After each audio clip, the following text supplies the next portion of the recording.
Chapter 1. I have no intention of setting down the disgusting details concerning 6th degree Ostler 2. I will only say that I was half dead by the time we caught him, and Master Lee had been so sorely pressed that he actually volunteered to serve as imperial witness to the execution. This was unprecedented because the old man hates to dress up in formal first-rank attire, even though he's still entitled to wear it, and he cannot tolerate the noise. Executions in Peking are public occasions, held at the vegetable market that forms the western boundary of Heaven's Bridge, the criminal area of the city. A large audience always attends, and this particular execution day was certain to draw a larger and louder crowd than ever, because Devil's Hand was going for the record. Devil's Hand is a generic name passed from one chief executioner of Peking to the other, and several centuries ago the executioner managed 1,070 consecutive clean decapitations without needing a second swipe of his great sword. Our current Devil's Hand had 1,044 consecutive clean kills, and since 30 condemned criminals were scheduled for execution, the old record could fall before the day was done. It was the first day of the fourth moon in the year of the horse, 3338, or AD 640, and every gambler in the city was packed into the square, besieging the bookmakers' booths, and Master Lee said he hadn't seen so much money tossed around since Emperor Yang bet the city of Suzhou in our cricket fight. The bookmakers were facing ruin since they had originally offered astronomical odds against the record being broken. I had a small wager myself, but against Devil's Hand. The pressure on him was tremendous, and would get worse with every falling head, and all it would take to miss would be a bite of a bug or a slip in a puddle of blood, and anyone who thinks it's easy to hit a stationary target in the exact same spot again and again with a heavy blade is advised to try chopping down a tree. That meant every pickpocket and confidence man in Peking was on hand, and with the audience in an unusually festive mood, it was to be expected that every vendor who could cram his wares into the square would do so, and the result was the shattering of uncounted eardrums, like this: Sha-la-jen-la, how, how-tow, boing, boing, boing, boing, boing. My purse! Where is my silver necklace? Meaning Devil's Hand roared the ritual, I've got my man, and the mob howled, good, good, good. And connoisseurs spread credit where it was due by screaming, good sword, and a dealer in household sundries crept up behind me and took aim at my left ear and unleashed the traditional sound that advertised his wares, wooden balls at the ends of strings smacking viciously against brass gongs. The last agonized wail speaks for itself, and it was really very interesting to look down from my vantage point and see the victim being divested of his valuables by Fupo the ferret. I was seated beside Master Lee on the dignitaries' platform, sweating in the uncomfortable junior nobleman's uniform he makes me wear on such occasions, and which will land me in boiling oil one of these days, since I am scarcely entitled to the badges of rank. Master Lee was letting an underling handle the honors until it came time for 6th degree Ostler 2 to receive the sword, and was passing the time by catching up on his correspondence. He leaned over and yelled in my ear, trying to shout above the ghastly din, "Something for you, ox!" He was waving a missive that seemed to consist of tracks made by a chicken after gobbling fermented mash. "A literate barbarian," Master Lee yelled. "Fellow named Quintus Flaccus IV, writing from a place called the Sabine Hills. Somehow or other he got his hands on one of your memoirs." He swiftly scanned the chicken tracks. "Usual critical comments," he yelled. "Clotted construction, inept imagery, mangled metaphors, and so on." "Nice of him to write," I shouted back. "Shen-la, jen-la, how-tow! Who has taken my bronze belt buckle and my python skin belt?" Wangety, wangety, wangety, wangety, wang. That was a cobbler who had taken aim at my right ear, and was advertising by smashing his metal foot frame with a hammer. The head just chopped off by Devil's Hand, I noticed, was rolling like a ball across the cobblestones toward two little girls who were seated facing each other, playing the hand clap game. Clap opposing hands, clap left hand, clap right hands, clap own hands, and so on, while singing an ancient nonsense rhyme.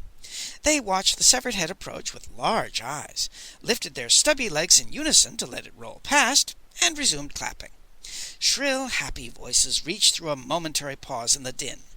Quang, quang, cha! Quang, quang, cha! Miao li he shang! Mai yu tao fa! Did barbarian children of the Sabine Hills chant something like that while clapping hands? Cymbals a pair, the old temple priest, he has no hair. Master Li leaned over and began yelling again. Ox, this barbarian is a remarkably sound critic.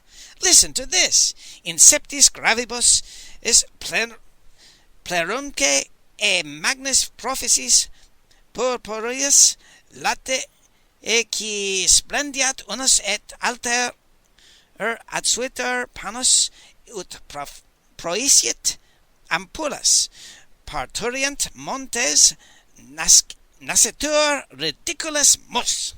A bit prolix, but beautifully phrased, isn't it? I have no idea why he asks questions like that. I continued to sit with my mouth slackly ajar in fly-catching position, while another prisoner received last words from the junior official and was dragged to the chopping block. Master Li placed his lips back against my ear. A rough translation might be, often on a work of grave purpose and high promise is tacked a purple patch or two to give it color. But throw away the paint pot. Your mountains labor to give birth to a laughable little mouse. Very nicely phrased, I said. That's not all, said Master Li. He gets better, except he still uses more words than he should, and like all uncivilized writers, his prose is strangled by unnecessary punctuation. I'm half tempted to send friend Flaccus a manual on Chinese poetic shorthand. Do you know Li Po's short song? Earth too big, sky too far, ride 6 dragons around North Star.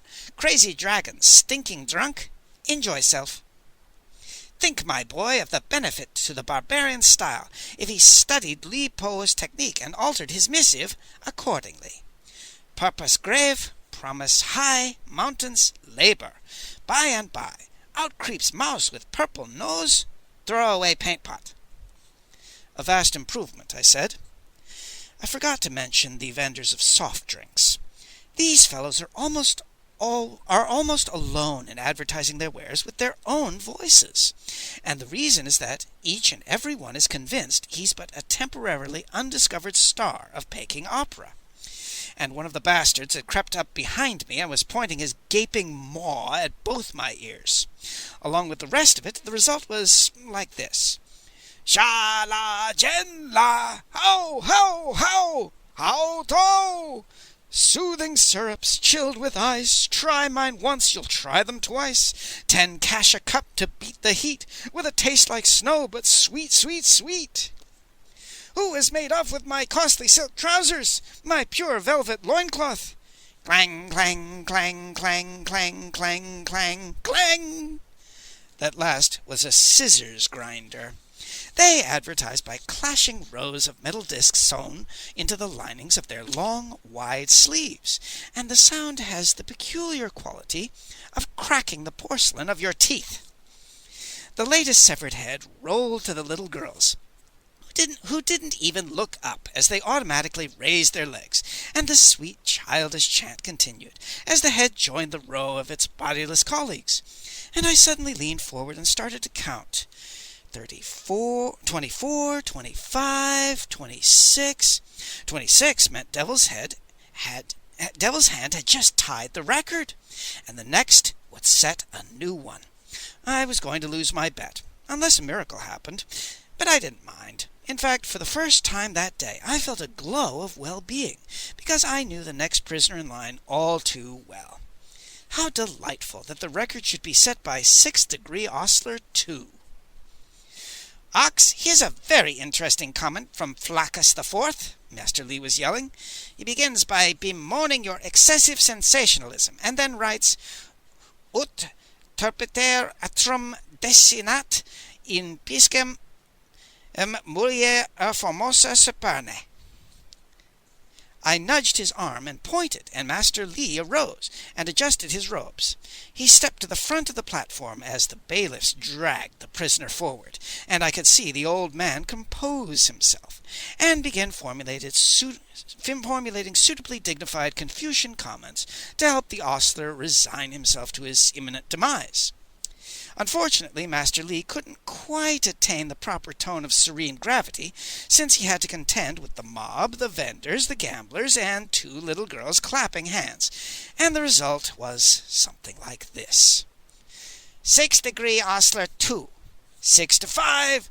Last chance at 6 to 5. Money, money, money, howled Gold-Tooth Meng. Your crimes are debased beyond belief. Wap-wong, wap-wong, wap-wong. That was a peddler of combs and hairbrushes, who advertised by bashing a drum and a gong simultaneously. And were it in my power to do so, soothing syrups chilled with ice. Stop, thief! Bring back the lint from my navel! I would sentence you to the 1,000 cuts. Quang quang cha, quang quang cha, miao li he shang, mai yu tiao fa. Beginning with your polecat prick and baboon balls, you miserable turd, Master Lee yelled at the top of his lungs. Further words would be redundant. He waved to the bailiffs, who hauled 6 degree ostler 2 to the chopping block, and kicked his legs out from under him. Devil's Hand began his breathing exercises and prepared to hoist his sword for the record-breaking attempt.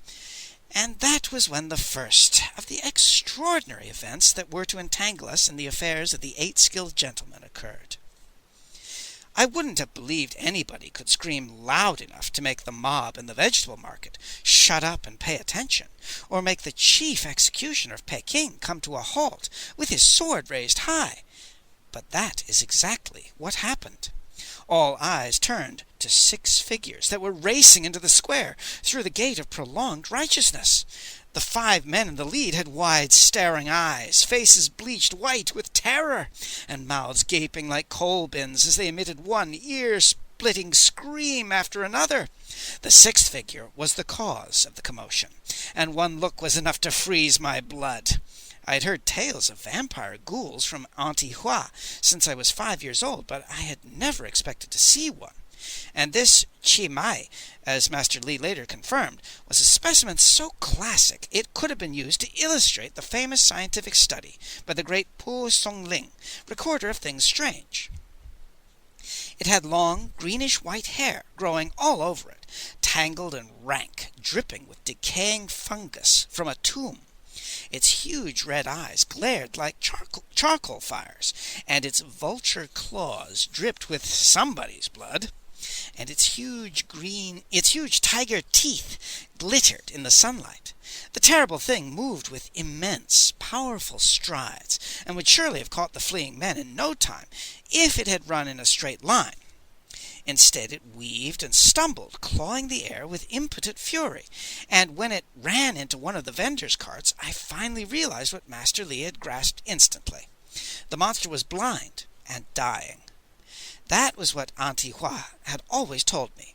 Number 10 ox, if you are chased by a Chi Mai, run to daylight. The sun is poison to the living dead. The old lady had been right. The vampire ghoul stumbled around in circles, and when it started toward the chopping block, Devil's Hand almost twisted himself in half. Instinctively, he had started his great sword down toward the block, and then he tried to stop in mid-swing and arc the blade toward the monster, and the result was that he missed the neck of 6th degree ostler 2 by 3 feet, and the sword shot up a shower of sparks as it struck the cobblestones. 10,000 blessings! Screamed Gold-Tooth Meng, and every bookmaker in Peking joined in an ear-splitting howl of money, money, money, money, money, because Devil's Hand had just missed his chance to break the record, and the bookmakers had been saved from bankruptcy. They immediately took off, after wealthy betters they'd given credit to, joining the howling mob, battling to escape from the square through the gate of peace and harmony. I saw a young mother snatch up the little hand-clapping girls, one under each arm, and kick severed heads out of the way like calabashes as she galloped for safety. Vendors' carts and stalls were flying every which way, and showers of shattered bamboo poles and brilliantly painted canvas awnings joined goods of every description that covered the square. In an astonishingly short period of time, the only occupants of the vegetable market were Devil's Hand, 6th Degree Ostler 2, bailiffs who couldn't flee because they were chained to the ostler and had dropped the keys and couldn't find them in the litter, Master Lee, a monster, and me. Master Lee hopped down from the dignitary's stand and trotted over towards the monster, just as it ran into the wailing wall behind the chopping block and fell on its back. I ran after Master Lee. Just as I got there, the vampire ghoul hissed horribly, clawed the air one more time, shuddered, and lay still. Slowly the terrible fire died in its staring blind eyes, and I didn't need a medical examiner to tell me it was dead. "Fried internally by sunlight, which penetrates putrid flesh to the vital organs," Master Lee said matter-of-factly. Putrid flesh indeed.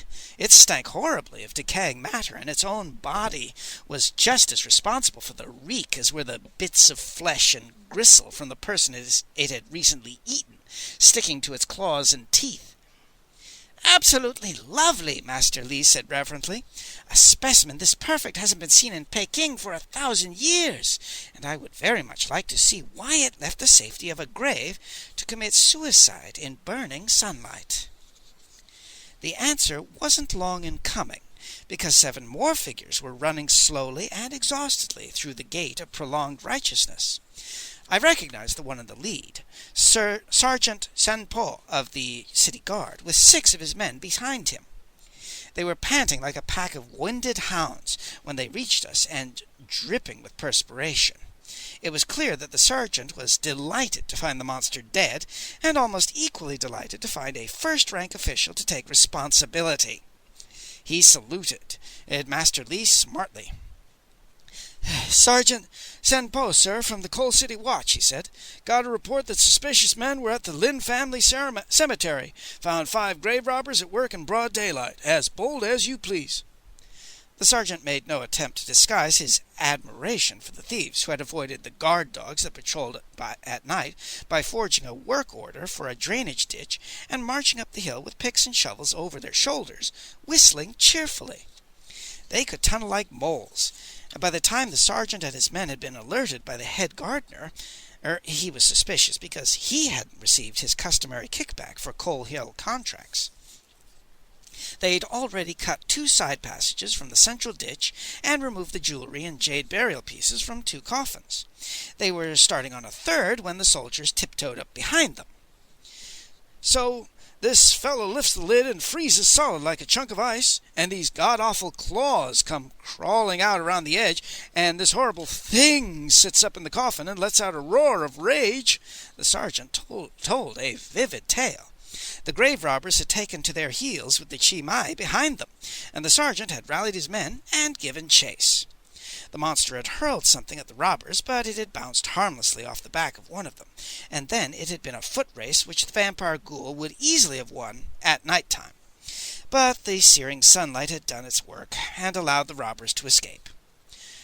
"And a smart piece of work, Sergeant," Master Lee said admiringly. "There aren't many men who would give chase to a Chi Mai, and if a promotion isn't forthcoming, I'll be the most surprised man in Peking." I could see that the sage was wrestling with temptation. And for once temptation lost. "Actually, Coal Hill isn't my district," he said regretfully. "That's the responsibility of Magistrate Han Shan. You'll never find a better audience for your tale than Han Shan, whose grandmother was eaten by a were-tiger, and a shortcut to his yamen would be to retrace your path through the Lin family cemetery." He had something in mind, of course. The soldiers made a litter for the dead monster from pieces of vendors' stalls, while Master Lee confronted an unfortunate fact concerning a fortunate gentleman. 6th Degree Ostler 2 could now be executed. Devil's Hand had swung his sword and missed, which meant that official soothsayers would have to ascertain that the phenomenon had not been caused by the will of heaven, and the Emperor would have to sign a new death warrant. But the Emperor was off on another bandit hunting expedition in Korea.